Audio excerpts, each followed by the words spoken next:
The chill of Fenris is not just a bite of wind and ice, it is the voice of the world itself, a death song whispered through frozen fjords and boiling seas, carried on storms that can flay flesh from bone. To survive here is to be tempered, hammered by hunger and shaped by blood. Yet for those chosen, this savage crucible becomes more than mere existence. It becomes the forge of gods and monsters, warriors whose names echo through the stars as both saviors and beasts. They are the sons of Rus, the wolves who stalk the endless night of the galaxy. But behind the saga, behind the songs sung in firelit halls, lies the raw marrow of their truth, the savage life of the space wolves, where survival, duty, and damnation are never far apart. The first time the Emperor beheld Fulgrim, the Primarch stood upon a dead world of marble dust and silver ruin. Chemos had been beautiful once, before the slow asphyxiation of its air, before the great manufactoria had stripped the planet bare to feed their endless hunger. By the time the Emperor found him, the world had become a husk, its skies pale and thin, its oceans dry. Yet in that ruin stood a being so radiant that even the Emperor paused to look. Fulgrim was flawless. His armor shone with the gleam of sculpted ivory. His movements were the language of grace made flesh, but in his eyes of lavender and sorrow, there burned a perfection too precise to be human. From that moment the Third Legion was reborn.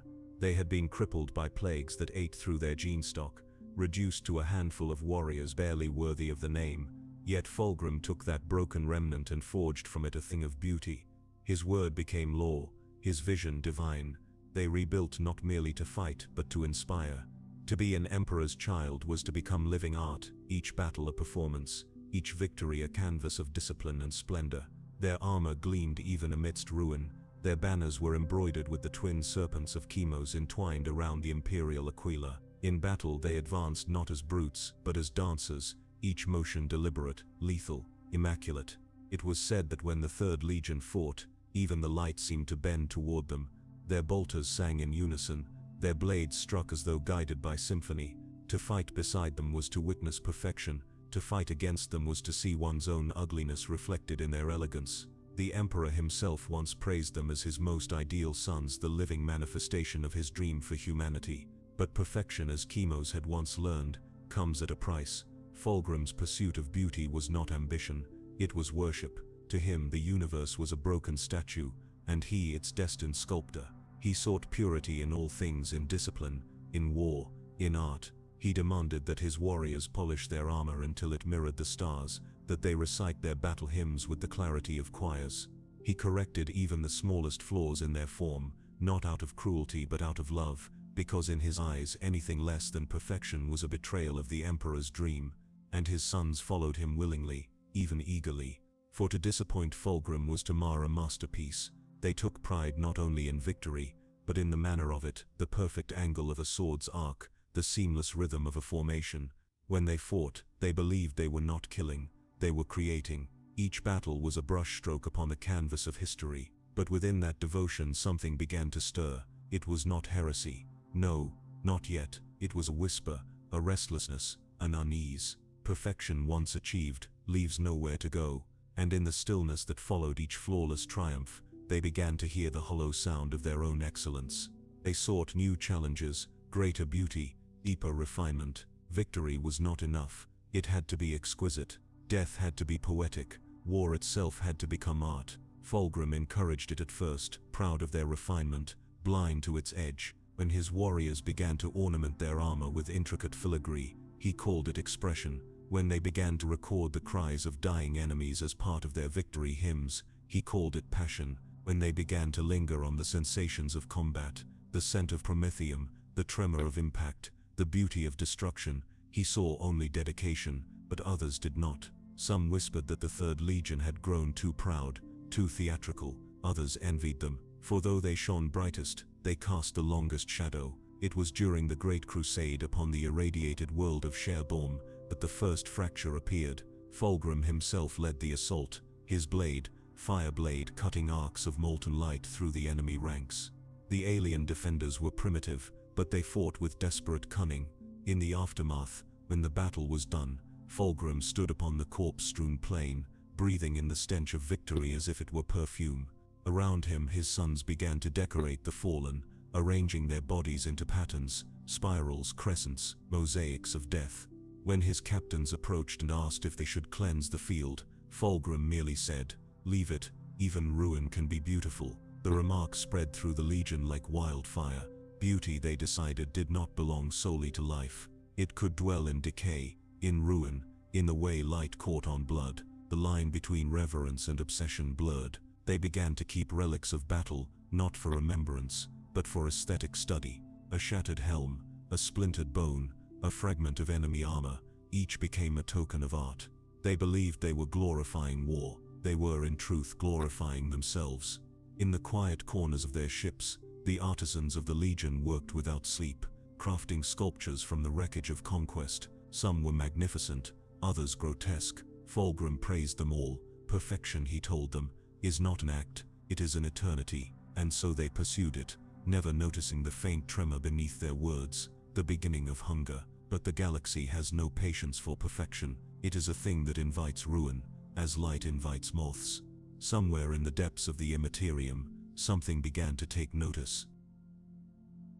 The first true corruption of the Third Legion did not arrive as a curse or a daemon's whisper. It came as admiration. When the fleets of the Great Crusade met, other legions gathered to watch the Emperor's children at war. Their precision was hypnotic, their courage effortless. Even the stoic warriors of the Imperial fists could not deny their beauty in motion. Yet beneath every compliment, pride deepened. Fulgrim began to feel not like one of the Emperor's sons, but his reflection. He told himself it was humility to mirror the Master's perfection, but pride is a mirror that never ends. During the conquest of the planet Prismatica, Fulgrim stood before his assembled warriors, their violet and gold armor glinting like a sea of gemstones. He spoke not of strategy, but of elegance, of how every strike must be beautiful, every death a symphony of purpose. His voice was calm, melodic, as though he addressed not soldiers but artists preparing to unveil a masterpiece. "We are the Emperor's face," he said. "Let none see us and find flaw." His sons answered in unison, their voices resonant through their vox grills like a choir. "Perfection is our duty. Perfection is our gift, but perfection leaves no room for doubt. And where doubt cannot exist, corruption takes its place." Those who faltered, who stumbled in the rhythm of battle, or hesitated before command, found themselves ostracized. To err was not merely to fail, it was to offend. The camaraderie of brotherhood began to fade, replaced by silent judgment. Warriors who once bled for one another began to measure, to compare, to envy. The competition to embody their Primarch's ideal became a quiet, feverish war within the Legion itself. In the manufactoria decks of their flagship, the pride of the Emperor, servitors toiled under dim light, sculpting armor so polished it reflected every movement of the warriors who wore it. The air reeked of oil, ozone, and the faint metallic tang of blood. The Legion's artificers worked until their fingers bled, carving delicate inscriptions of ancient Commosian hymns into ceramite plating. Each mark was a prayer, a plea for flawlessness. Above them, on banners hung between pillars, the words of Fulgrim gleamed in gold: "The flaw is the enemy." That was the creed that destroyed them. As the Great Crusade carried them farther from terror, farther from the Emperor's direct gaze, Fulgrim's obsession deepened. The more he achieved, the more he saw what was missing. Worlds fell before his brilliance, yet he was haunted by imperfection, tiny invisible flaws that only he perceived. He repainted the hulls of his ships to match the precise hue of dawn over Camas. He demanded that statues of himself be remade again and again until the curve of the mouth was exactly right. His captains began to echo him, each sculpting their companies into miniature reflections of his vanity. Then came the Leia campaign.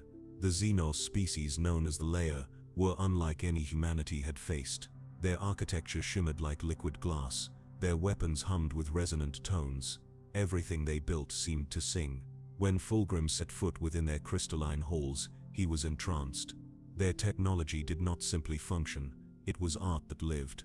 The Leia fought with movements as fluid as water, their cities pulsing with alien harmony, and amid that harmony lay a weapon unlike any other, the blade that would end the Emperor's children as they once were. The sword was beautiful. No one knew its true name. It shimmered in Fulgrim's grasp like a living flame, whispering in a language that only he could hear. When he drew it, the sound was music, soft, seductive, perfect. His warriors felt it in their bones, a vibration that sang to something deep and ancient within them. They did not understand, but they bowed their heads as their primarch lifted the blade and proclaimed it a trophy of victory, a symbol of their eternal pursuit of refinement. He could not see that it was not a weapon, but a key.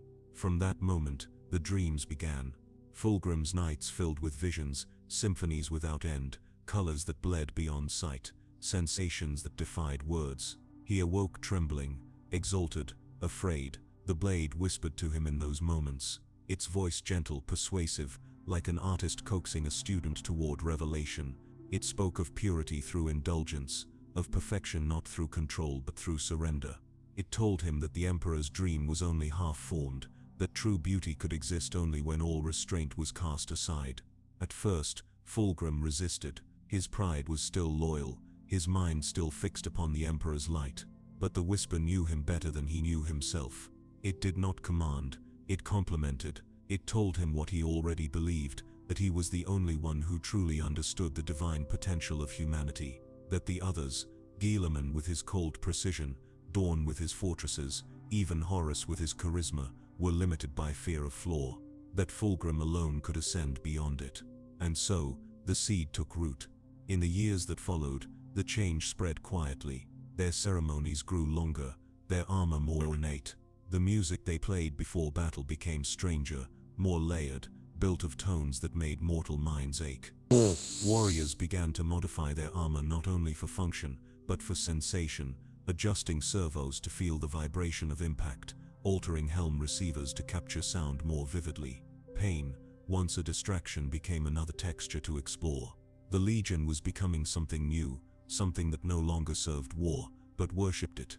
By the time the whispers reached the bridge crews, and the serfs who served them, the pride of the Emperor had begun to change as well. Corridors, once austere, now glittered with mirrored surfaces. Vox systems carried faint harmonics even when idle. The ship hummed with a strange resonance, as if it too had learned to sing, and somewhere deep within its heart, in the quiet sanctum where Fulgrim meditated beside his blade, the air itself began to pulse like breath. He would tell himself that the voice he heard was his own, but the thing inside the sword was already smiling.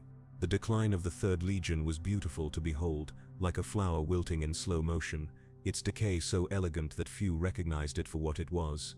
The perfection that had once bound them together now began to fracture into competing visions of beauty. What Fulgrim saw as divine refinement, others began to interpret as license. The Legion's captains competed to outshine one another, their armor reshaped into ever more elaborate designs, gilded wings, coiling serpents, masks of silver and amethyst that reflected the eyes of those they slew. The more ornate the warrior, the greater his esteem, and those who still clung to discipline began to look plain, unfinished, lesser. Yet beneath all the spectacle, whispers spread. Some among the Emperor's children began to hear faint sounds even in silence, a distant harmony at the edge of perception. It was as though the galaxy itself had begun to hum in approval of their newfound art. The sound grew stronger in battle, when the air filled with the roar of bolters and the screams of the dying. The more they killed, the louder the melody became. Many believed it was the Emperor himself praising them, rewarding their mastery of war. Only a few, those still grounded enough to remember Chemos as it had been, wondered if it was something else. Fulgrim dismissed their unease. He had become radiant with conviction, his every gesture imbued with the fervor of revelation. He claimed to feel the pulse of the universe itself through the labor blade, a rhythm too vast and too perfect to be born of mere matter. He began to speak of new forms of beauty, of emotion sculpted into sound, of violence as expression, of sensation as truth. His warriors listened, entranced. None dared to contradict their primarch, for to do so was to defy the very embodiment of perfection. During the siege of Desperis, the Emperor's children unleashed a display of warfare so magnificent that even their allies faltered to watch. Their orbital bombardments fell not in random devastation but in carefully measured waves, painting the surface of the world in symmetrical patterns of light. The defenders burned in arcs of artistry, and when the smoke cleared, the planetary crust itself bore the impression of Fulgrim's design, an image visible from orbit, a mural of destruction. It was an act that horrified the Mechanicum observers who witnessed it. To Fulgrim it was sublime. After the victory, Fulgrim gathered his captains and addressed them within the grand amphitheater of his flagship. The walls were lined with the sculpted visages of fallen brothers, each carved with such precision that they seemed alive. In that echoing chamber, his voice carried like a song. "We are not mere soldiers," he told them, nor craftsmen of simple war. We are artists, and our canvas is eternity. The Emperor sought to perfect mankind, but he left the work unfinished. It falls to us, my sons, to complete it. The legion roared its approval, their faith absolute. But among them stood Captain Saul Tarvitz, whose eyes held not awe but fear. He saw what others could not. The tremor in Fulgrim's hand as he lifted the labor blade, the faint distortion that rippled through the air around it, like heat over metal. He saw the hunger in his Primarch's gaze, the way it lingered not on his sons but upon himself, as though he could no longer tell where he ended, and his reflection began. In the days that followed, Fulgrim withdrew deeper into isolation. He surrounded himself with music, the strange alien harmonies he had brought from the labor worlds. The sound filled his chambers at all hours, reverberating through the decks like a heartbeat. Some who passed too close claimed they could hear words within the melodies, gentle voices promising delight, release, transcendence. A few began to hum the tunes unconsciously, their minds echoing rhythms they did not understand. The infection was not physical, it was spiritual. The Legion was beginning to sing with one voice, a voice not its own. The first overt signs of possession came quietly. During a parade of victory upon the world of Mytara, Fulgrim addressed the populace from the grand steps of a conquered palace. His words were poised, lyrical, as always, but when a mortal musician in the crowd missed a note upon his instrument, the Primarch's expression darkened. Without a word, he drew the labor blade and cut the man down where he stood. The audience froze in terror, but Fulgrim smiled serenely, turning the sword to catch the light. Imperfection, he said, is a crime against beauty. From that day onward, the Emperor's children no longer tolerated error, not in art, not in battle, not even in thought. They began to execute their own for the slightest blemish of conduct, purging what they saw as corruption. Yet every act of violence brought with it a thrill that none could quite explain. The taste of blood became intoxicating, the scent of ozone and burning flesh euphoric. Their pursuit of flawlessness had become indistinguishable from madness, and still they called it devotion. The transformation of the Third Legion was no longer confined to spirit. Their bodies too began to change. The apothecarian reported mutations, subtle at first, heightened sensitivity to sound, pain and touch. Some warriors began to enhance these changes intentionally, modifying their nerve endings to feel more deeply, to perceive more exquisitely. The line between pleasure and agony dissolved. The more they changed, the more they felt alive. On the bridge of the Pride of the Emperor, the great window screens now shimmered with stained glass images of Fulgrim's campaigns, each rendered in haunting beauty. The stars beyond burned like jewels, their light tinted violet by the ship's new refractor fields. The vessel had become a cathedral of sensation, its every corridor humming faintly with unseen voices. Those who served aboard it began to lose track of time. Days melted into nights of endless performance, music, jewels, ceremony, excess. When Fulgrim finally emerged from his solitude, he was transformed. His eyes glowed faintly, his skin radiated a light that was not holy but feverish. The labor blade never left his side, whispering still, and though his voice retained its beauty, his words carried an undertone of something darker, something vast and hungry. He told his sons that they were on the verge of revelation, that through perfection they had brushed against divinity, that soon the Emperor himself would see their work and understand. But those who listened closely could hear something else in his voice, a second tone beneath his own, and it was laughing. The laughter lingered long after Fulgrim's words faded. It was faint at first, almost imagined, a delicate echo curling around the edges of his speech like incense smoke. But as the months passed, that echo deepened, swelling into something the Legion could feel beneath their skin.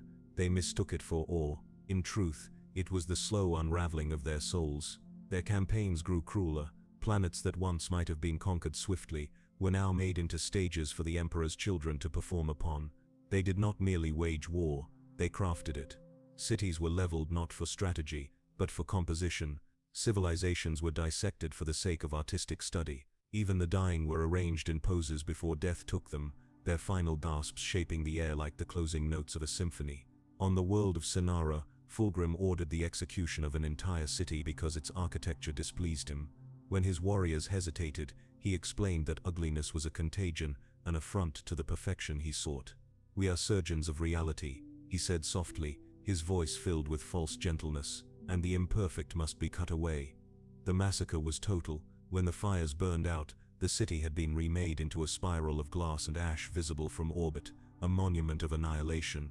Fulgrim gazed upon it with serene satisfaction, and those beside him felt compelled to agree that it was beautiful. But among them, a few still whispered. Saul Tarvitz and the remembrance of Bekwa Kinska began to suspect that their Primarch was no longer alone within himself. The label blade never left his hand, even when he slept or pretended to.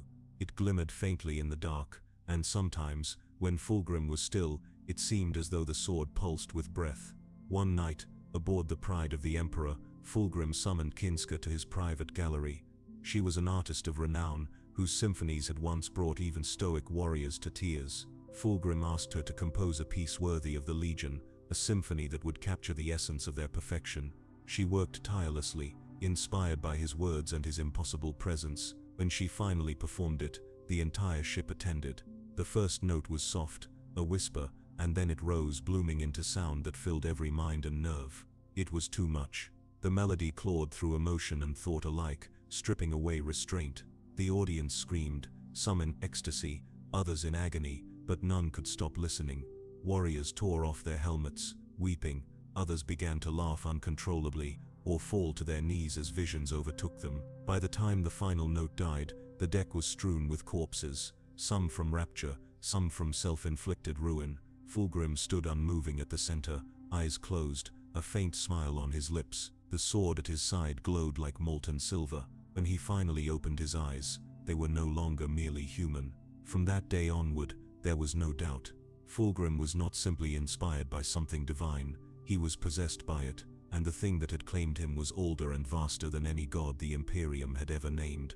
Still his sons followed. They could no longer tell where devotion ended and addiction began. Every sensation, every color, every scream was sacred. The Emperor's children ceased to be a legion in the human sense. They became an orchestra of slaughter, tuning themselves to the frequency of chaos itself.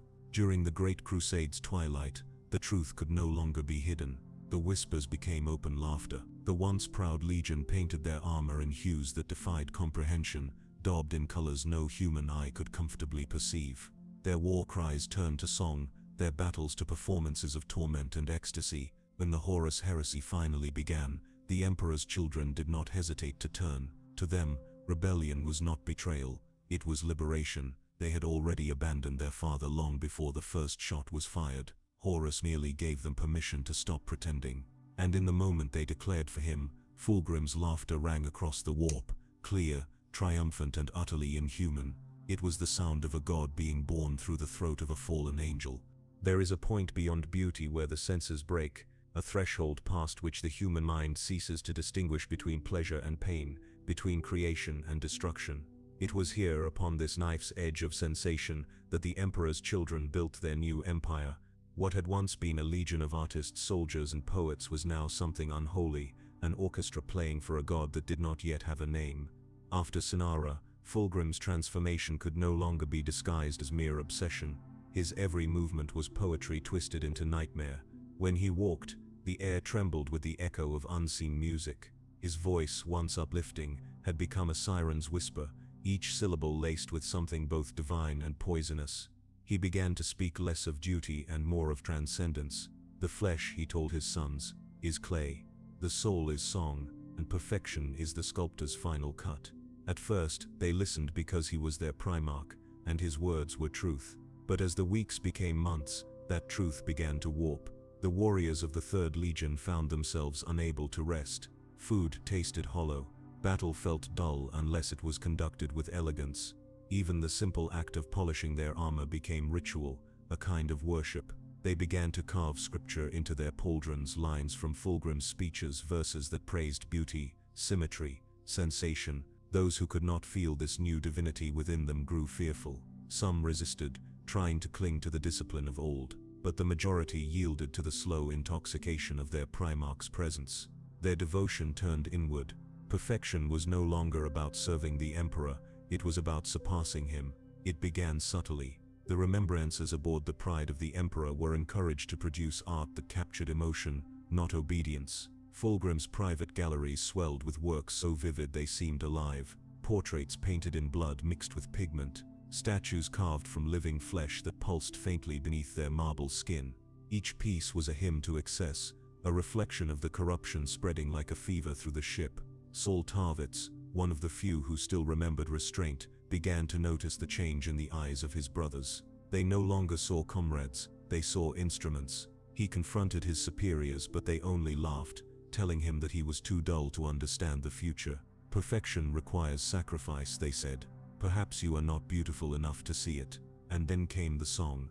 It began as a vibration through the hull, a deep hum that made every servo skull and vox relay stutter. The tech priests could not trace its source. It was not machine-born. It was something else. It grew stronger each day until it seemed to live beneath the skin of the ship itself. The Emperor's children began to hear it in their dreams, a melody that whispered promises of ecstasy without end, of power through sensation, of release from the prison of restraint. Fulgrim embraced it.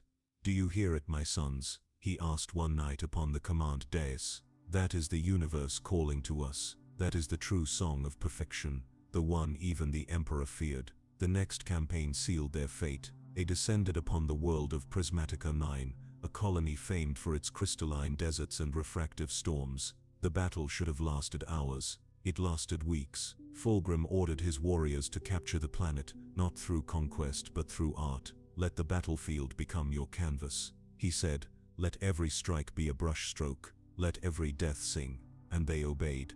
The sands of Prismatica 9 turned red, then black, then glass. The noise of war became a rhythm, bolt of fire, screams, the hum of power swords weaving into harmony. The Emperor's children fought with joy, laughing as they died, howling as they killed. When the campaign ended, there was nothing left alive on the surface, only a perfect mirror of glass that reflected the stars above. Fulgrim stood upon it, gazing at his reflection, and for a heartbeat he saw something other than himself staring back. Something vast, something smiling. He did not look away, he smiled back. The lay blade had been silent for a time, content to rest in its sheath at Fulgrim's side, but silence in the warp is never true silence. It hums behind the walls of the mind, patient, waiting for weakness. When Fulgrim returned from Prismatica 9, the blade began to whisper again, not in words but in sensations. Each time he touched it, a pulse ran up his arm, warm and sweet, like the first taste of victory or the final breath of a dying foe. He convinced himself it was merely psychic resonance, the weapon's spirit reacting to his perfection. But in the long hours when the pride of the Emperor drifted between stars, he would draw the blade and stare into its edge, and the reflection that stared back was not always his own. He told himself he had mastered it.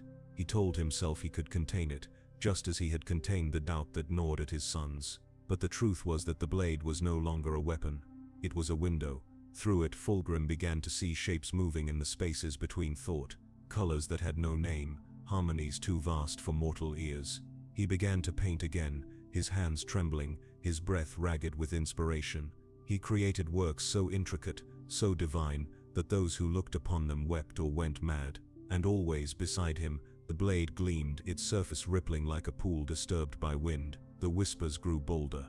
They spoke of a god who was not a god, of beauty beyond flesh, of ecstasy beyond death. They told him that perfection was not achieved through restraint, but through surrender. He began to believe. He began to listen. The changes aboard the Pride became impossible to ignore. The corridors that once shone with disciplined order now glowed with strange pulsating light. The murals on the walls moved when one wasn't looking. The air was heavy with the scent of incense, oil and blood. Servitors hummed hymns they had never been programmed to know. The remembrancers, once artists of mortal ambition, now competed to create the most transcendent horror imaginable. There were rooms where laughter never stopped, and others where the screams were part of the music. Fulgrim's captains began to change as well. Eidolon's voice grew inhumanly beautiful. Even his commands sounded like seduction. Lucius, the swordsman who could never be satisfied, began to carve scars across his face and call them art. Every wound he received became another lesson in perfection. Saul Tarvitz saw it all, and felt the dread of realization. The Legion had passed beyond corruption. They had become enthralled. The Emperor's children no longer fought for victory. They fought for sensation. Each battle was a performance, each kill an aria. They sought enemies who could make them feel. When they found none, they turned on one another. And through it all, Fulgrim's laughter echoed like chimes in a cathedral of madness. The turning point came during the cleansing of the Kalak system. The Legion was ordered to destroy a Xenos stronghold, a simple task, but Fulgrim declared that destruction was too crude. He wanted to redeem the world through art. The bombardments were replaced with bombardments of light and sound, bombardments that melted the minds of the defenders rather than their bodies. When the world finally fell silent, Fulgrim descended upon its capital and found himself standing before a mirror of polished obsidian. He gazed into it and saw the blade's reflection smile. Then the voice spoke clearly for the first time, "You are mine." Fulgrim fell to his knees, trembling, but the voice did not sound like an enemy. It sounded like understanding, like adoration. It told him he had always been destined for this, that the Emperor's dream was a cage, that his beauty could never truly bloom while chained to the dull machinery of obedience. It promised him freedom, not as a servant, but as a creator. In that moment, Fulgrim no longer resisted. The blade slid into his hand, and when he lifted it, his eyes were filled not with reflection, but with the infinite. Those who witnessed it said that a light poured from his body, soft, radiant, and terrible. They fell to their knees in awe. They thought it was revelation. They did not understand it was surrender. When the light faded, Fulgrim smiled, as though seeing the galaxy for the first time. He spoke a single word, one that none could comprehend, for it was a sound that did not belong to mortals. And in that utterance, something vast stirred in the warp, stretching like a beast awakening from slumber. The Prince of Excess had found his champion, and the Third Legion was reborn in its image. The transformation was no longer hidden. It began in whispers and glances, in the tremor of a serf's hand when a captain passed by, in the way mortals would avert their eyes not out of respect, but because looking directly upon the Emperor's children now hurt. Their presence was radiant, but in the way that radiation is radiant, deadly, invasive, beautiful, only to those who have already surrendered to its touch. The once golden warriors of the Third now shimmered with an inner light that seemed to breathe and pulse beneath their skin. Every plate of armor, once a symbol of imperial pride, had become an extension of self, engraved, flayed, and adorned in ways that spoke not of devotion but of obsession. The first to fall completely was Captain Eidolon. His voice, once sharp and commanding, became something else, syrupy, melodic, addictive.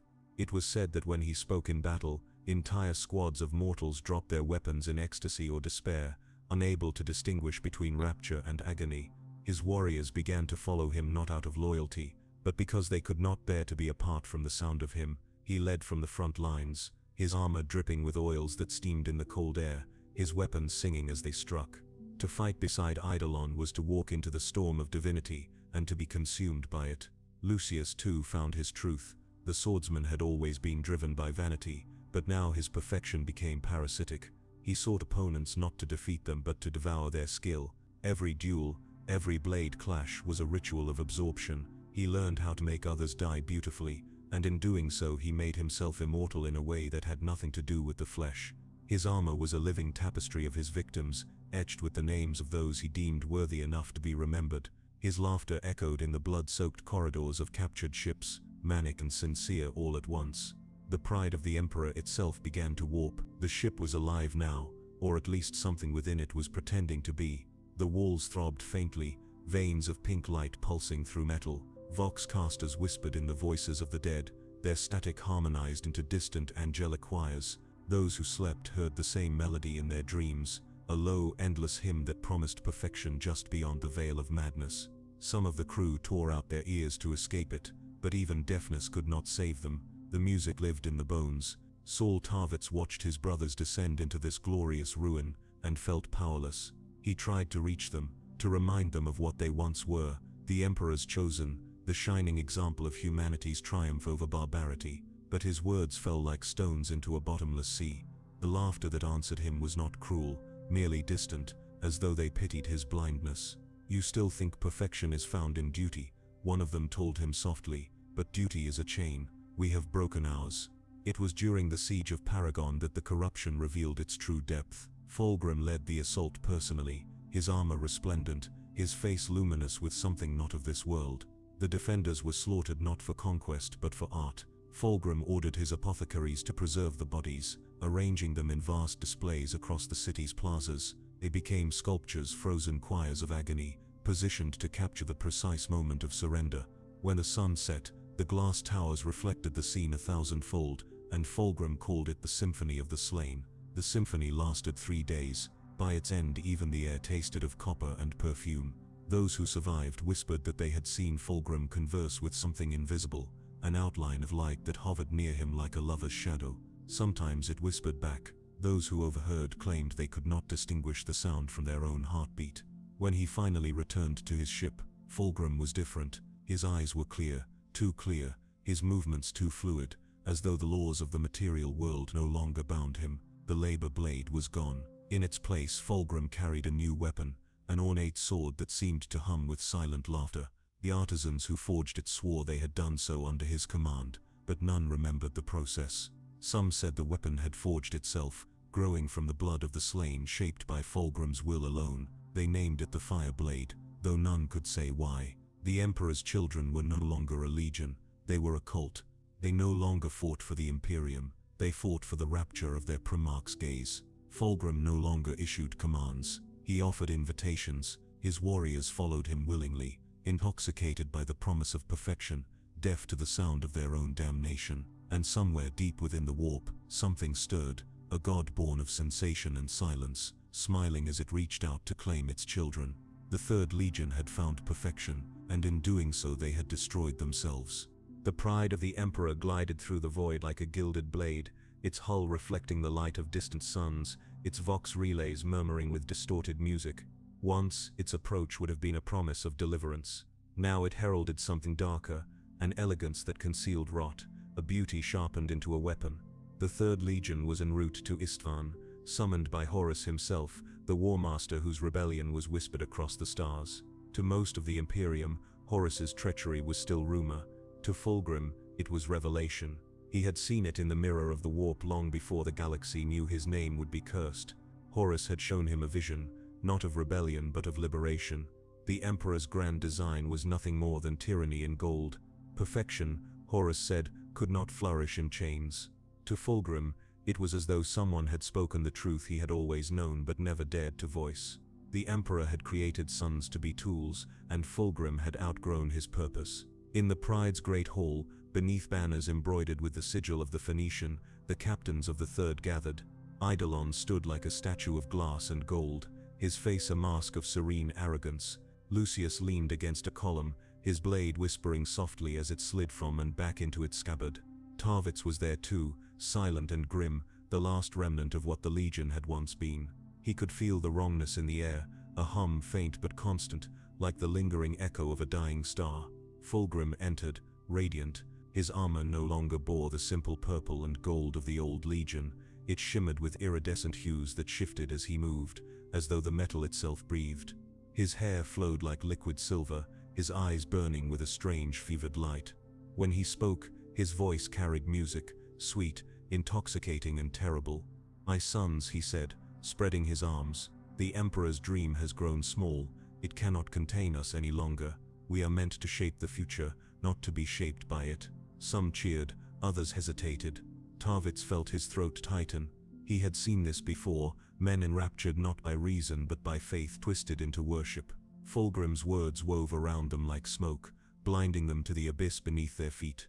"Our brother Horus sees the truth," Fulgrim continued. "He does not seek destruction, he seeks freedom. The Emperor hides behind his throne, feeding upon the souls of men to sustain his own divinity, but we shall surpass him. We shall become as gods." The applause that followed was thunderous. Eidolon knelt. Lucius smiled faintly, the smile of a predator about to test the sharpness of his claws. Tarvitz did not move. When the council ended, Fulgrim approached him. His eyes were kind, almost gentle. "You doubt me," he said softly. "I doubt what we have become," Tarvitz answered. "We were the Emperor's finest. Now we are something else." Fulgrim tilted his head, studying him as one might a flawed sculpture. "And yet flaws are where beauty hides soul. The Emperor taught us to fear imperfection. I have learned to love it. Do not resist what you are meant to become." He placed a hand on Tarvitz's shoulder. The touch burned, not from heat, but from the weight of divinity. For a heartbeat, Tarvitz saw the thing beneath Fulgrim's flesh, a vast radiant entity, twisting through the Primarch's soul like a serpent made of light. He staggered back, trembling. Fulgrim smiled. "You will see in time." When the fleet reached Istvan, the stage was set. Horus had already turned others to his cause. The sons of Horus, the World Eaters, the Death Guard, the Emperor's children, together they would strike a blow that would shatter the illusion of loyalty forever. As the pride of the Emperor descended into orbit, the void churned with the energy of war. Vox relays screamed with coded orders. Servitors wept as they worked. The scent of oils, incense and fear filled the air. Fulgrim stood upon the bridge, staring at the planet below, its surface a swirl of blackened deserts and fractured continents. "A world of ashes," he murmured, "a fitting place for rebirth." The order was given. Drop pods roared into the atmosphere, streaking like meteors across the blood-red sky. The Emperor's children descended not as warriors of mankind but as angels of excess. Their armor sang as it cut through the air, their hearts pounding to the rhythm of the unseen music that now guided them. The Istvan Viv dropsite massacre had begun, and on that broken world, brother would kill brother, and the dream of the Imperium would bleed out into the dust. The descent upon Istvan V was not a landing, it was a storm. Thousands of drop pods screamed through the atmosphere, their hulls glowing red from re-entry, their impact shaking the bones of the dying planet. When they split open, it was not soldiers who emerged, it was a legion of artists, zealots and killers, their armor gleaming like polished sin beneath the burning sky. The air was thick with the smell of promethium, molten metal, and blood, and beneath it all, there was music. No one could say where the melody began. Some swore it came from the voxcasters, others from the rhythm of bolter fire or the crack of sonic weaponry. But the Emperor's children fought to it, their every movement synchronized with an unholy grace. To them the battlefield was a stage. Every death was choreography, every scream a note. They fought alongside the other traitor legions then, still pretending to be loyal, still draped in the illusion of brotherhood. The loyalists had no reason to suspect betrayal, not yet. They had come to Istvan to quash rebellion, not to drown in it. The Raven Guard, the Iron Hands, the Salamanders, all descended in good faith, believing that Horus's war would end here, that unity could still be restored through strength of arms. But the Emperor's children had no intention of restoring anything. As the battle raged, Fulgrim stood upon a cliff overlooking the drop site, the wind whipping through his silver hair, his eyes reflecting the inferno below. Around him stood his captains, Eidolon radiant in gold, Lucius restless as ever, and Tarvitz, whose silence had become a kind of defiance. The loyalist lines were breaking, but not enough. The loyal sons of the Emperor were too strong, too disciplined, too unwilling to die. Fulgrim turned to his warriors and smiled, the smile of a sculptor about to make his final cut. "It is time," he said. Eidolon raised his weapon, and across the vox a single phrase echoed in perfect unison, clear, cold, final. "Execute the second phase." The betrayal was instantaneous. Bolters that had guarded loyal flanks turned inward, vox channels filled with screams of confusion, mortar shells blossomed in the midst of friendly formations. The air became a wall of flame and shrapnel. In the chaos, the Emperor's children moved like dancers, their strikes precise and elegant. They killed with beauty, their blades tracing arcs of light through the smoke. The loyal legions never stood a chance. The Raven Guard were torn apart by sonic weaponry that shattered armor and bone alike. The Iron Hands fought like machines, unyielding even as they were drowned in tides of corrupted noise.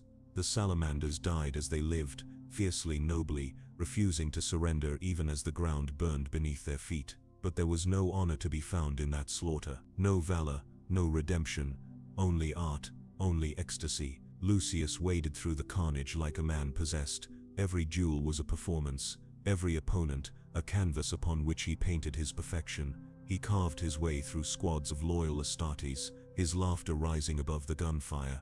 When one of them wounded him, a clean strike across the cheek, Lucius smiled, savoring the pain as though it were divine. "Beautiful," he whispered before cutting the man in half. Eidolon's voice, amplified through his warplate, became a weapon of its own. He sang commands that shattered stone, hymns that ruptured hearts. Where he walked, men fell to their knees, not in reverence, but because their bones could no longer hold them upright. His warriors followed the sound, their movements precise, their eyes glazed with adoration. And Fulgrim moved through the battlefield like a god descending to earth. His blade shone brighter than the sun, its edge cutting through steel, flesh and spirit alike. Those who dared face him saw not a Primarch but something greater, something terrible. They saw the reflection of perfection itself, and in that reflection, they were unmade. But not all of the Third Legion had fallen. In the chaos, Saul Tarvitz broke away, leading a small band of loyalists toward the communication relays. His heart pounded not from fear, but from revelation. He had seen the truth at last, not the divine perfection Fulgrim had promised, but the void beneath it. The Emperor's children were lost, their souls consumed by a hunger that could never be sated. He activated the Vox, broadcasting a single warning across the loyalist frequencies. They've turned. The Emperor's children betrayal. The message cut through the storm like a blade, but it was too late. By the time the loyalists understood, the slaughter was complete. The dropsite massacre was over. The ashes of Istvan were filled with the remains of brotherhood, loyalty and hope. When the dust finally settled, Fulgrim stood amidst the ruin, the wind carrying the scent of blood and ozone. He raised his sword to the darkening sky, and whispered, "Perfection," and somewhere deep within the warp, a god laughed. Smoke clung to the ruins of Istvan like a shroud, curling through the jagged remains of burned-out drop pods and shattered fortifications. The air shimmered with the ghosts of sound, echoes of sonic screams, the metallic wail of tortured air. Nothing living should have survived here. Yet among the corpses and molten ground, a handful of figures moved, scarred, bloodied but unbroken. They were the last loyalists of the Emperor's children, led by Captain Saul Tarvitz. His armor, once polished to the brilliance demanded by his legion, was now scarred and blackened. The Imperial Aquila burned across his chest by the blast of a fallen brother. The emblem still glowed faintly from heat, a symbol of faith scorched into defiance. Around him, his men followed in silence, faces grim behind cracked helmets. Every step they took was through the remains of former kin, men they had fought beside for decades, now reduced to meat and ash. Above them, the sky wept fire. Orbital bombardments continued like the heartbeat of some vast machine, indifferent to allegiance or faith. Tarvitz could still hear the vox chatter of Fulgrim's warriors, the sickening tone of their laughter, the way they spoke in reverent whispers about the art of destruction. The words made his blood freeze. Once the Emperor's children had sought beauty in all things, music, craftsmanship, perfection in war. Now they sought beauty in agony. They moved toward the relay station, a shattered tower of adamantium and crystal that jutted like a broken tooth from the plain. Tarvitz knew that even if they reached it, there would be no salvation. But perhaps, he thought, there could be warning. Perhaps his words might reach Terra, or the Ultramarines, or anyone who still believed the Emperor's light could pierce this madness. As they neared the entrance, they found the corpses of mechanicum servitors strewn across the threshold, their metal limbs twisted into sculptures. The walls were smeared with strange markings, swirling, fractal sigils that seemed to move when looked at too long. One of his men, Brother Lan, murmured a prayer to the Emperor and looked away. Another, younger than the rest, asked softly, "Captain, what does it mean?" Tarvitz didn't answer. He couldn't. The truth was that these markings were not written. They were felt, a message for the damned. When they reached the command chamber, Tarvitz activated the console, its glow flickering weakly. He began to broadcast. "This is Captain Saul Tarvitz of the Emperor's children. I am transmitting on all loyalist frequencies. The traitor legions have turned. I repeat, they have turned. Fulgrim has betrayed the Emperor." His voice was raw, heavy with the weight of everything lost. Static swallowed parts of his message, but he continued until his throat felt carved from glass. Then he sat in silence, listening to the soft hum of failing machinery. Outside, the air trembled again. The sonic weapons of the Third Legion screamed across the plains, tearing through the atmosphere like shrieking banshees. Tarvitz knew what it meant. They had been found. Eidolon came first. His armor gleamed gold and violet beneath the red haze of the burning horizon. The faceplate of his helm had been reshaped into a grotesque semblance of a smile. His voice carried across the field, amplified by the twisted vox systems embedded in his throat. "Saul Tarvitz," he said, and the sound of his name came like a blade made of silk. "Our Primarch sends his regards. He wishes your death to be exquisite." Tarvitz drew his blade. It was a simple weapon compared to the ornate horrors the traitors wielded now, unadorned, practical, the kind given to soldiers who fought for purpose rather than vanity. "Tell Fulgrim," he replied, "that the Emperor will see him soon." Eidolon laughed, and it was a sound that shattered glass. The loyalists met the traitors in a storm of fire and noise. Bolter rounds cracked through the air, and the very ground pulsed beneath the sonic barrages. Tarvitz moved through the chaos like a man already dead, each strike a prayer, each parry a denial of despair. He fought with the precision of the warrior he once was, before the rot of pride had poisoned his legion. For a moment he thought he saw Fulgrim himself at the edge of the horizon, a silhouette framed by light and shadow, standing motionless amidst the slaughter. The Primarch's armor glowed like liquid marble, but something was wrong. His movements were too fluid, too serpentine, the way his head tilted, the way his eyes gleamed. They were not the gestures of a man anymore. It was then that Tarvitz understood the truth whispered among the dying. Fulgrim had been possessed. The blade he carried, the ancient relic known as the Lehier sword, had whispered to him in dreams and song, until it found a place in his soul. Now something else looked out from behind his eyes. The battle raged until only silence remained. Tarvitz's body was broken, his armor split, his breath shallow. Around him lay the fallen, loyal and traitor alike. The comms relay burned. The message had gone out, perhaps not far, perhaps not long, but it was enough.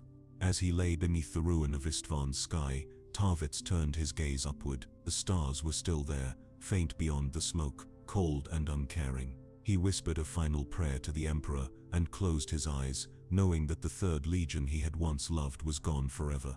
Far above, aboard the pride of the Emperor, Fulgrim stood before a mirror of purest glass.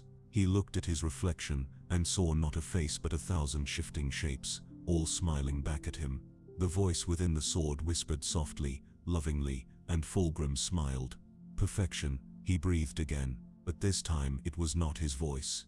The corridors of the pride of the Emperor glowed with a light that was not wholly of the Imperium. It shimmered, alive with strange color, hues that slid between purple and gold in a way that hurt the eye and lured the soul. Every wall seemed to breathe, every bulkhead to hum with a rhythm just below hearing. The ship itself had become a living thing, a reflection of its master's corruption, a cathedral to excess, built not of faith, but of hunger. Fulgrim walked its halls as if upon sacred ground. His every step was measured, graceful, almost ceremonial. His armor gleamed brighter than any others in the Legion, yet beneath the sheen of violet and ivory there pulsed veins of something living. The leisure blade rested in his hand, its edge whispering faintly, a voice of silk and promise. He no longer called it by its name. It had become something more intimate than a weapon, something closer to a lover. Around him his warriors prepared for war in a silence that was not discipline but worship. Gone were the days when the Emperor's children drilled for perfection of form and strategy. Now they practiced the art of suffering and the theater of death. The sonic shriekers were tuned to the frequencies of torment, their bearers adjusting them like musicians preparing for an opera. Apothecaries painted sigils of devotion across their armor in blood that steamed and hissed as it dried. Even their war cries had changed from the pure notes of unity to discordant symphonies of ecstasy and pain. The ship's grand gallery was now a charnel stage. Once it had displayed the masterpieces of conquered worlds, paintings, sculptures, relics of humanity's long history.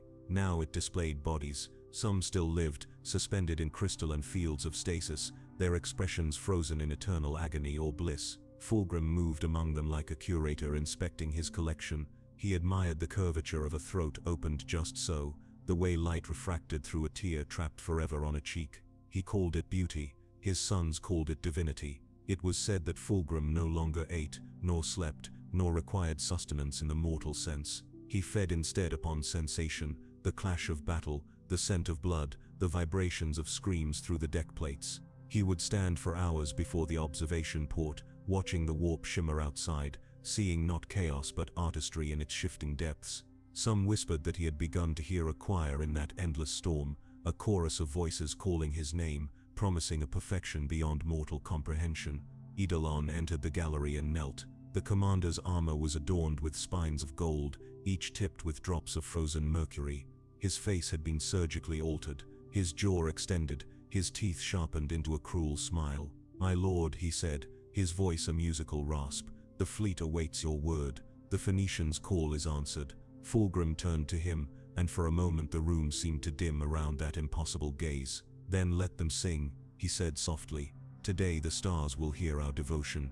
Eidolon bowed and left. Fulgrim lingered a while longer, tracing his fingers along the hilt of the blade. Its surface rippled beneath his touch, and a whisper filled the air. "You are close," it said, "so close, beloved one. Do you not feel it?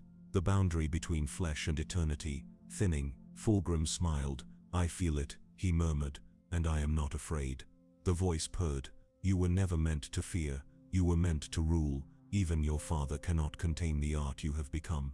He felt a warmth behind his eyes, a light blooming within his mind. For a heartbeat, he saw everything: the warp, the Imperium, the Emperor's blinding presence upon the golden throne, and beyond that, the truth of what perfection really was. It was not order. It was not obedience. It was the unfettered expression of will, the freedom to transcend the cage of limitation. In that vision, he saw himself crowned in light and shadow, his sons kneeling before him as gods, their screams echoing into eternity. He saw the universe remade as a canvas for his creation. And when the vision faded, he wept, not from sorrow but from joy too vast for words. Later, in the sanctum of the ship's core, Fulgrim summoned his inner circle. They gathered around him: Lucius, the swordsman whose obsession with perfection was beginning to twist his very flesh; Fabius, the apothecary, whose experiments with pain and pleasure had begun to blur the boundary between the two; and Eidolon, loyal and monstrous, his voice capable of killing with a single note. Fulgrim spoke to them not as a primarch, but as a prophet. "My brothers," he said, "the Emperor taught us that perfection is a goal, but he was wrong. Perfection is not a destination. It is a journey without end. It is the endless pursuit, the unquenchable thirst. It is art without restraint, love without shame, war without reason." Lucius bowed his head. "And what of the Emperor, my lord? Does his light still guide us?" Fulgrim's smile was almost gentle. "The Emperor's light is but a single note in an infinite symphony. I would have you hear the whole." A murmur of assent rippled through the chamber. The lael blade pulsed in his hand as though pleased. In that moment, something unseen shifted. A veil lifted. The air thickened with unseen presence. From the shadows laughter rose, a sound too beautiful and too terrible to be mortal. Fulgrim closed his eyes and whispered, "Show me," and the universe did. There was no ceremony, no proclamation of faith. The transformation of the Emperor's children into the servants of Slaanesh began quietly, like the slow rising of a forbidden song beneath the surface of the world. At first it was whispers, soft voices echoing through the vox channels, murmuring in the corridors where light bent strangely and sound lingered too long. Warriors awoke in their sleep chambers gasping, hearing melodies that could not have come from any human throat. The ship itself began to hum with rhythm, its metal bulk alive with pulse and vibration. Fulgrim stood in the center of it all like a conductor before a vast invisible orchestra. His voice carried through the ship's vox network, calm and intoxicating, a melody threaded with command. "My sons," he said, "the Emperor gave us purpose. I give you freedom. In me you will find the truth of creation, not as slaves to a silent god but as artists in the grandest form. Through pain, through pleasure, through sound, through death, you will become immortal." And they believed him. They believed because they could feel it, their senses sharpening beyond mortal limits, their thoughts alight with strange ecstasy. Every wound they took no longer brought agony but rapture. Every scream they uttered became music. The warriors who once polished their armor to mirror sheen now carved sigils into it with their own knives. They painted their faces with the ichor of fallen enemies, their laughter wild, unrestrained, divine. In the forges deep within the ship, the artisans of noise began their work. They tore open the casing of bolters and rewired their firing mechanisms into instruments of destruction that produced both sound and death. When fired, the weapons shrieked with pure resonance, a note that could liquefy flesh and shatter stone. The sonic cannons were born here, in the heart of the pride of the Emperor, crafted not by logic but by inspiration, by worship. Each new weapon was tested on the living. Prisoners, servants, even other astartes who hesitated in devotion were strapped to iron chairs and offered as subjects to the growing hunger of the legion's art. Their screams echoed through the ship for days, blending into the endless choir of madness that filled every corridor. Fabius Bile watched this transformation with a scientist's fascination and a sadist's delight. His laboratories became temples of experimentation. He dissected his brothers to discover how far sensation could stretch before the mind broke. He replaced nerves with filaments of warp energy, tuned spines to vibrate in resonance with sonic frequencies. His creations lived only briefly, but each death, he said, brought him closer to the perfection Fulgrim promised. Lucius, meanwhile, had begun his own descent. In the dueling chambers he fought for hours, sometimes days, refusing to stop even when no opponents remained.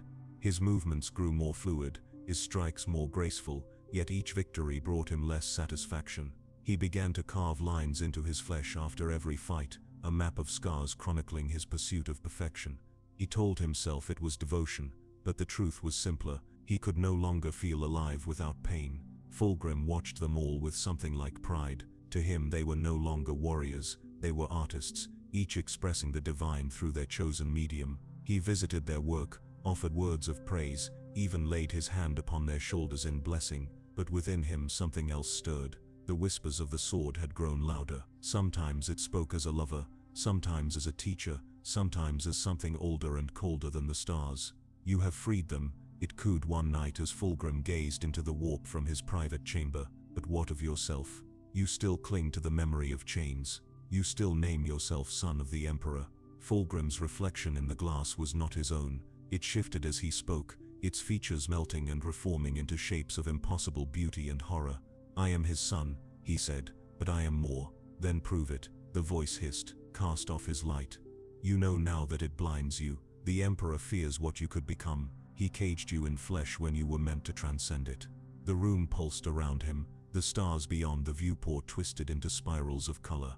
He felt his heart pound like a drum, each beat echoing through his skull. "And what would you have me become?" The whisper turned into laughter, low and melodic. "You already know."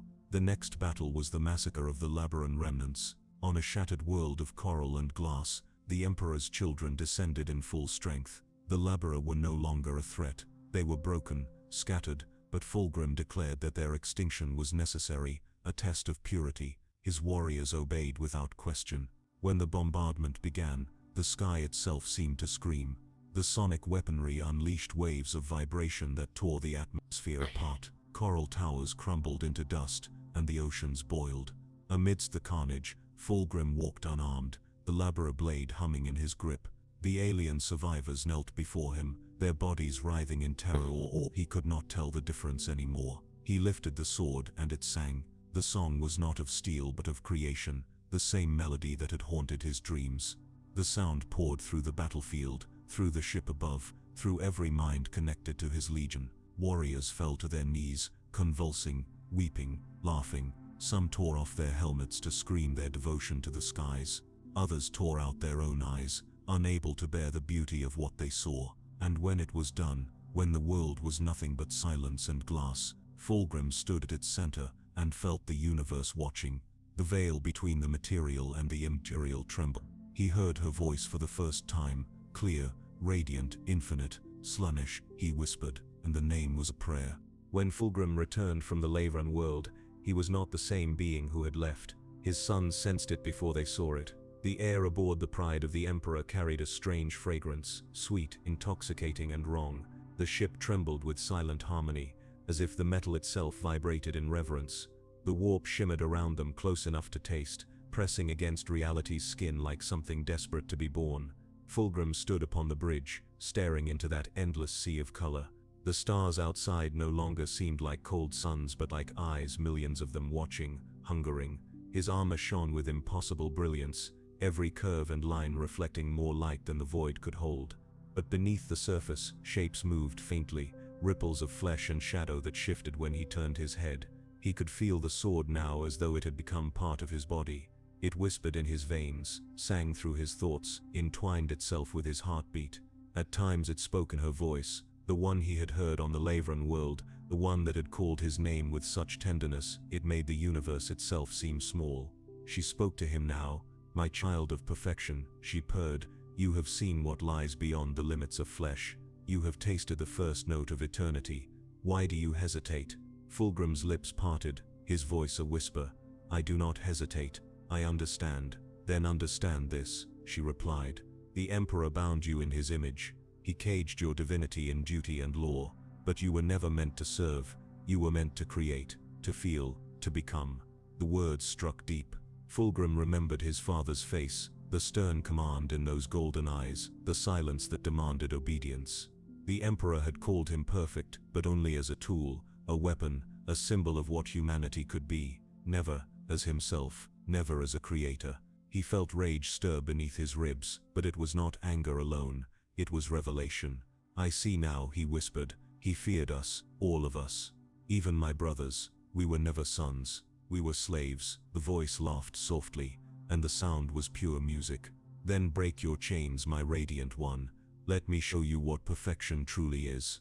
Fulgrim's fingers tightened around the sword. The metal pulsed like a living thing, its edge glowing faintly pink and gold. The air thickened. Around him his closest captains, Lucius, Fabius, Eidolon, watched in silence. They felt the shift too, though none could speak. The transformation began without warning. The ship's lights dimmed, Vox systems screamed with static, every servitor on board convulsed, their augmetic eyes glowing violet. A sound filled the air, a tone so low it was felt more than heard. It rolled through the decks, through the bones of every astartes, a wave of pleasure and terror intertwined. Fulgrim threw back his head, and his voice joined the sound.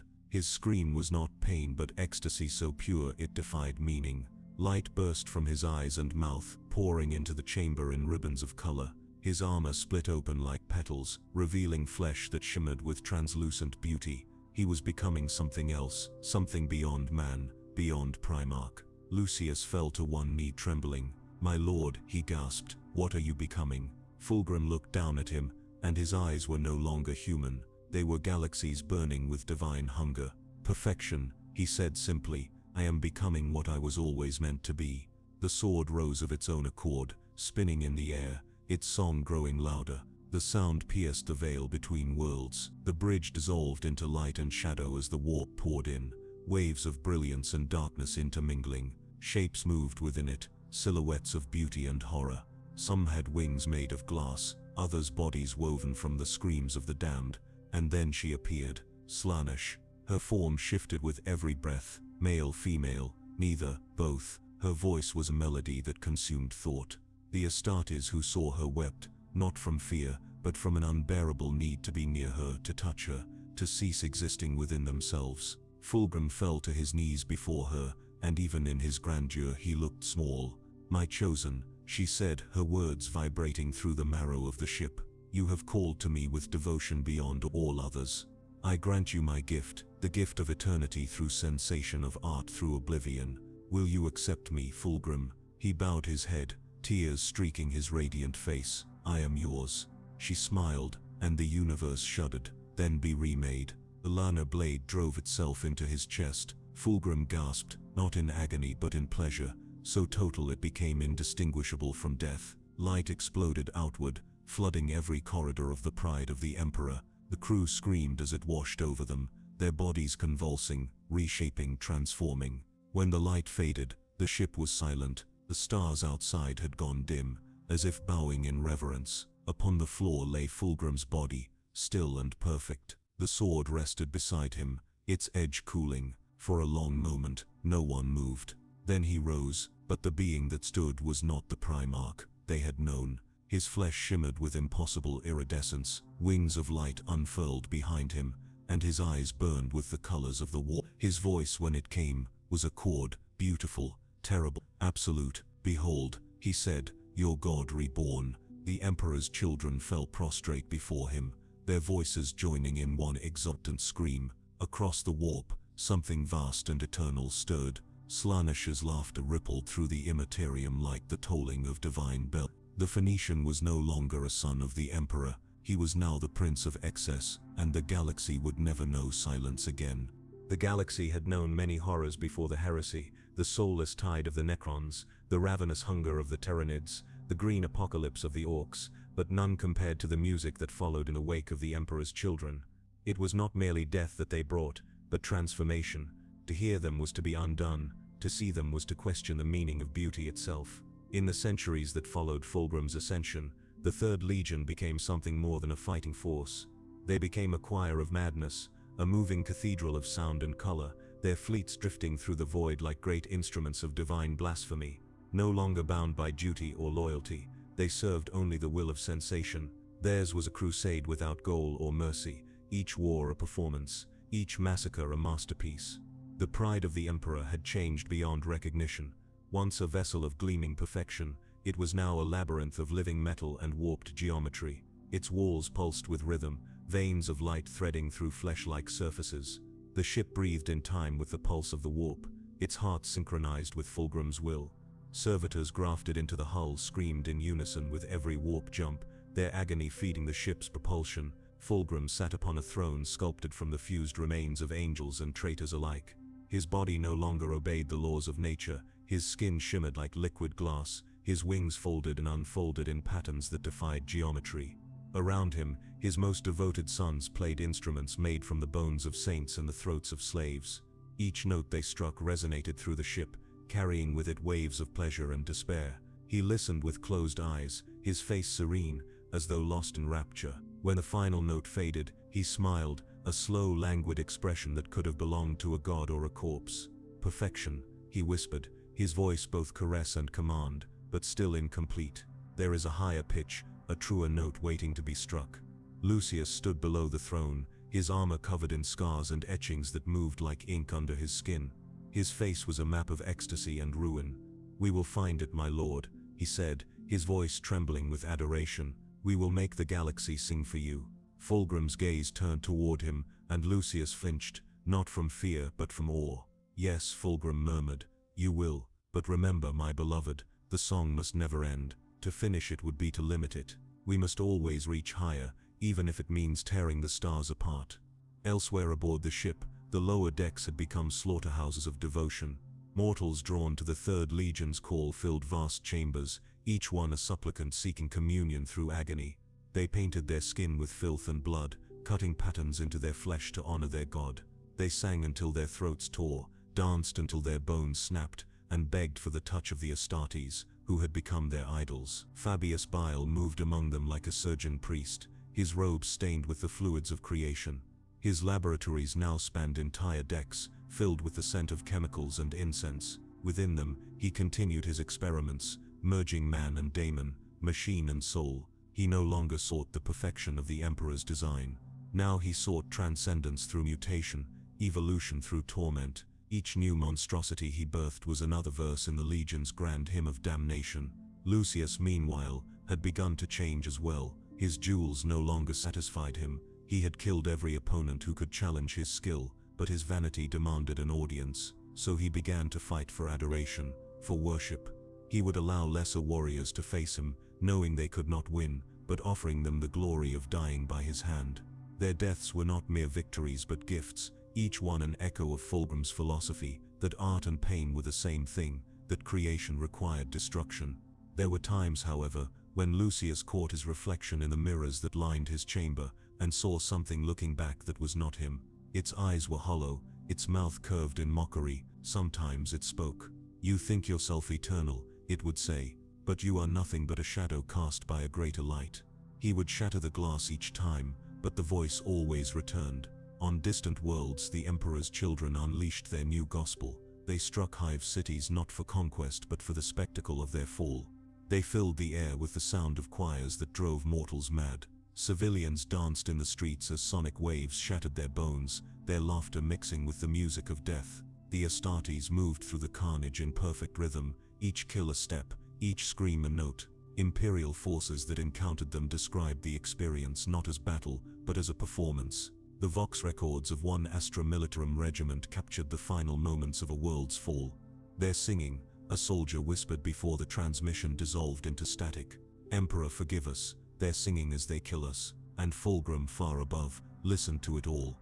He felt the emotions of every being who suffered in his name. Their pain was his pleasure, their devotion his sustenance. He had become a god in truth, and the universe was his stage. But somewhere, buried deep beneath the ecstasy, a fragment of memory stirred. It was a whisper from another life, a voice that once called him brother, a face that once looked upon him with love instead of worship. He tried to recall it, but it slipped away, devoured by the chorus of eternity. Fulgrim smiled, though the smile trembled. "Even sorrow," he murmured, "can be beautiful. Would you like me to continue with Chapter 5, Part 2, where Fulgrim confronts the reflection of what he once was, and the Emperor's Children's Symphony reaches its final blasphemous crescendo?" The pride of the Emperor drifted through the warp like a living scar upon reality.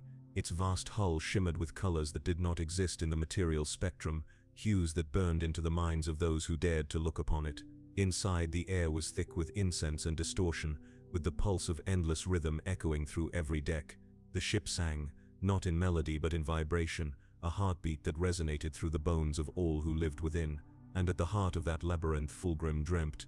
His dreams were not of war or conquest, but of art, of light and symmetry, of voices in perfect harmony, of galaxies painted in suffering and ecstasy. Yet, beneath the splendor of those visions something else lurked, a quiet note, off-key, faint but persistent. It was a sound that did not belong to his symphony, a voice calling his name. He tried to silence it, to drown it beneath the waves of pleasure and chaos, but it returned each time, soft and human. He saw a man with pale features and sorrowful eyes standing in the golden halls of the vengeful spirit, his armor unblemished, his expression heavy with grief. Fulgrim, the voice said, though the sound came not from lips but from memory. Horus, the name, once a brother's, now an echo of betrayal and love. Fulgrim turned away, and the vision dissolved into the writhing sea of his consciousness. He awoke with a cry that split the air, his scream harmonizing with the 1,000 others aboard his vessel.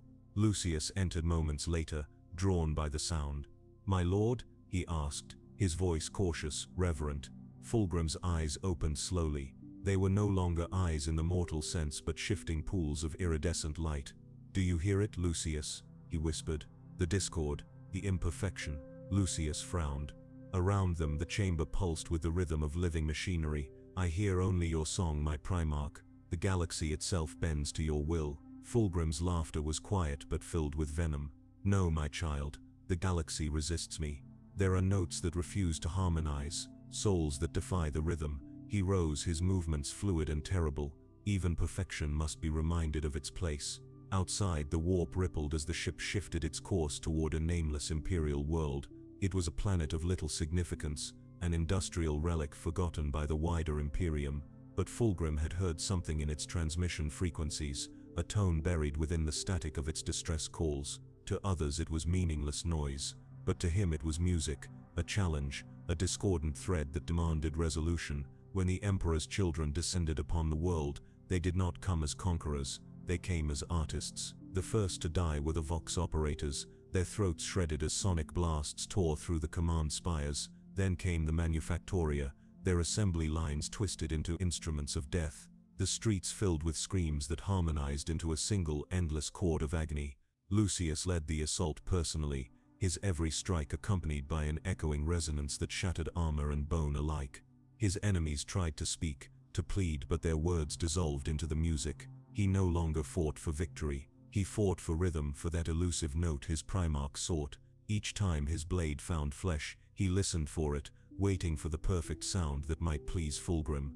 And in the upper atmosphere Fulgrim watched. He did not see soldiers or civilians, only movement, color, expression. The dying world below him was a canvas, and he was its god. He reached out his hand, and the warp obeyed. The skies cracked open, bleeding light. From that wound in reality came sound, a chorus of daemons whose voices filled the heavens. Their song joined the screams below, merging into something greater, something transcendent. But then it came, the discord, a note so pure it silenced everything else. For a moment, the entire world stood still. Fulgrim felt it pierce through his being, a tone that was not born of chaos but of remembrance. It was the sound of a human voice singing a hymn of the Emperor, not in fear, not in defiance, but in love. He saw her then, a mortal woman standing amid the ruins, her face streaked with ash and tears. She was unarmed, unremarkable, yet her voice carried across the burning horizon. Around her the daemons recoiled, their forms twisting in confusion. Fulgrim stared, his heart seizing in something long forgotten. That voice, it was beautiful, more beautiful than anything he had ever created. He descended to the surface, his form wreathed in shimmering fire. The woman fell silent as he approached, her gaze meeting his without fear. "You sing well," he said softly, his voice a symphony of 1,000 echoes. "Tell me, child, what god do you praise?" "The only one who gave his light freely," she whispered. "The one you betrayed." Fulgrim smiled, but the expression faltered. "Betrayal is such a small word for what I have become." She shook her head. "No, it is a word for what you were." For a long moment there was silence. Then Fulgrim raised his hand, and the world screamed. The note returned, but this time it was broken, discordant, corrupted. The woman was gone, her voice silenced. but it lingered in his mind, haunting him even as he turned away. That night, as the pride of the Emperor drifted once more into the warp, Fulgrim sat alone. Around him, his sons celebrated their victory, their music filling the void, but he no longer heard it. The symphony was ruined. Somewhere within him, the perfect note still lingered, pure and unreachable. He closed his eyes, and for the first time in 10,000 years, Fulgrim wept. The pride of the Emperor drifted through the Imperium in silence. For the first time in living memory, its decks were still, the songs had ceased, the laughter of daemon and man alike had faded into uneasy quiet. Only the faint hum of the warp remained, pressing against the hull like the slow breath of a sleeping god. Deep within its corridors, beneath the chambers of noise and pleasure, Fulgrim sat alone upon his throne. The reflection of that woman's song, that uncorrupted note, still trembled inside him like a splinter of light lodged within a sea of shadow. He could not banish it. He had tried. He had drowned worlds in melody and madness, commanded symphonies of screaming planets and orchestrated massacres that burned with transcendent color, yet still the note lingered, soft and incorruptible. It whispered to him when the noise subsided, like the faint memory of his own humanity calling from across eternity. Lucius entered the throne chamber quietly. Even his arrogance seemed dimmed. His armor, normally alive with rippling scars and moving faces, was dull beneath the dim warp light. He approached and knelt, speaking softly. "My lord, the legion grows restless. They ask if the song is finished." Fulgrim's eyes opened. They gleamed with unnatural radiance, yet behind them was something human, something broken. "Finished," he repeated, his voice a silken rasp. "There can be no end, only continuation, only refinement. But they no longer understand that, do they?" Lucius hesitated. "They seek new sensations, new compositions. Some turn against each other to find them." Fulgrim rose from his throne. The motion was slow, but every gesture radiated divinity. "Then they have learned nothing. They chase pleasure as if it were purpose. But perfection is not pleasure. It is pain refined into art." He stepped closer, his presence suffocating, his voice now a whisper that trembled with wrath. "Tell me, my son, do you still believe in perfection?" Lucius looked up. "I believe in you, my lord. I always have." Fulgrim studied him for a moment, and then almost gently touched his cheek. "And that is why you will suffer most of all." What happened next was spoken of in whispers for millennia, a tale retold by madmen and prophets. The pride of the Emperor became a battlefield, its halls turning inward upon themselves. Lucius and Fulgrim clashed, not as enemies but as mirrors of the same damnation. The sound of their duel was not that of metal or gunfire, but music, notes of impossible clarity that shattered glass and warped reality. Daemons screamed in ecstasy as the song of their combat rose to a crescendo. Lucius fought not for victory, but to prove that he still existed beyond his Primarch's shadow. Every strike was a prayer for identity, every parry a declaration of defiance. But Fulgrim was no longer bound by flesh or reason. His movements were divine, every gesture a stroke upon the canvas of eternity. The walls around them pulsed with their rhythm. Servitors fused to the bulkheads moaned in chorus. At last Fulgrim's blade, a living serpent of mirrored metal, coiled around Lucius's neck. The sound that followed was not a cry of pain, but a gasp of awe. Lucius stared into his Primarch's eyes, and in them he saw everything: the rise, the fall, the endless hunger. He smiled even as the blade sank deep. "You are perfection," he whispered, his blood scattering in beautiful arcs. Fulgrim caught him as he fell, holding his dying son with something almost tender. "No," he said softly, "I am the wound that perfection bleeds from." When Lucius's body finally stilled, Fulgrim released him and turned away. Around him the ship shuddered, its heartbeat growing erratic. The daemons within began to wail as their master's thoughts fractured into conflicting harmonies. Some fled, others merged into grotesque forms of sound and flesh. The symphony was collapsing. Fabius Bile, ever the observer, watched from afar. In his laboratories, the screams of his experiments formed an accidental accompaniment to the chaos outside. He understood what was happening. Fulgrim's vision, the pursuit of ultimate beauty, had reached its inevitable conclusion. It could not be sustained. The Emperor's children had become echoes of their Primarch's madness, reflections trapped in an endless hall of mirrors. And then came the final note. Fulgrim stood upon the viewing deck as the warp storm gathered around the ship, its tendrils licking against the hull like tongues of living sound. He spread his arms wide, his voice rising over the roar of the Imperium. Perfection, he cried, the word breaking into laughter. There it is, in the collapse, in the ruin, in the silence that follows. The storm engulfed them. No imperial record ever found what became of the pride of the emperor. Some say it was consumed whole, dissolved into the warp like a note held too long until it vanished into quiet.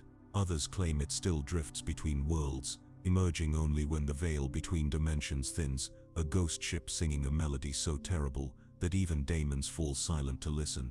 And Fulgrim, his name survives in whispers and forbidden scripture. Some speak of him as a god, others as a curse. The cults that worship him do not pray for salvation, they pray to feel, for in their ecstasy and agony alike, they hear his voice, soft, distant and eternal, the voice of an angel who fell in love with his own reflection. In the deep, endless dark between stars, there are places where sound does not belong. Not even the choir of the Astronomicon can pierce that silence, nor can the howling of the warp breach its stillness. Yet somewhere within that void, there drifts a ship of impossible grace, its hull fractured and glimmering like the bones of a dead god.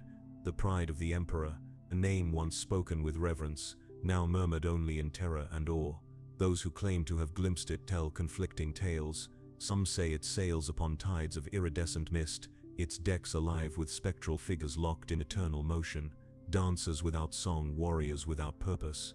Others speak of hearing faint music on the edge of perception, like a memory that refuses to fade. The melody is fragile, almost human, yet beneath it lurks something immense, the breath of a fallen primarch who once sought beauty in all things, and in doing so destroyed everything he touched. No mortal voice can recount where Fulgrim's path led beyond the storm.